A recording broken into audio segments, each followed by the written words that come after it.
आज की मेरी ये वीडियो उन नौजवानों के लिए है या उन औरतों के लिए है जो नौजवानी की उम्र में बूढ़े दिखाई देते हैं या दिखाई देती हैं। उनके चेहरे पर झुर्रियाँ पड़ जाती हैं।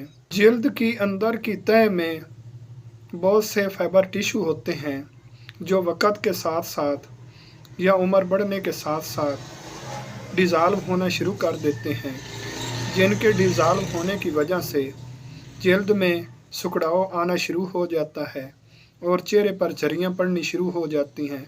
और नौजवान बुढ़ापे की तरफ जब जाता है तो उसके चेहरे पर भी झुर्रियाँ पड़ती हैं। बाद औक़ात ऐसे नौजवान लड़के या ऐसी नौजवान औरतें होती हैं जो उम्र में बहुत कम होती हैं लेकिन दिखाई अपनी उम्र से 20 साल ज़्यादा की लगती हैं। इनके लिए मैं होम्योपैथिक तरीका इलाज बताता हूँ उनकी वजूहात के मुताबिक। अगर कोई ख़ास बीमारी मालूम ना हो और आदमी अपनी उम्र से बड़ा दिखाई दे तो ऐसे मरीज़ों के लिए होम्योपैथी की दवा अबरोटिनम होगी।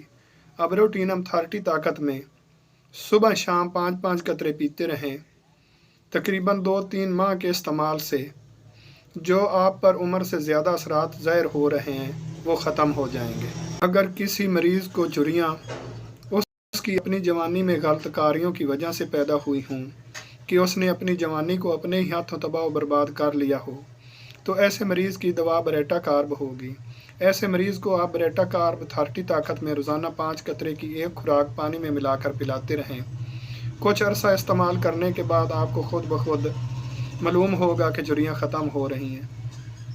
मज़ीद कोई 1-2 माह इस्तेमाल जारी रखें जब तक आपकी झुर्रियाँ ख़त्म नहीं होती। झुर्रियों वाले मरीज़ के सर पर पसीना आता हो और बाकी के मादा जिस्म पर पसीना ना आता हो तो ऐसे मरीज़ की दवा कलकेरिया कार्ब होगी। आप ऐसे मरीज़ को कलकेरिया कार्ब 30 ताकत में सुबह शाम 5-5 कतरे पानी के एक घूंट में मिलाकर पिलाते रहें तो उसकी झुर्रियाँ ख़त्म होना शुरू हो जाएंगी।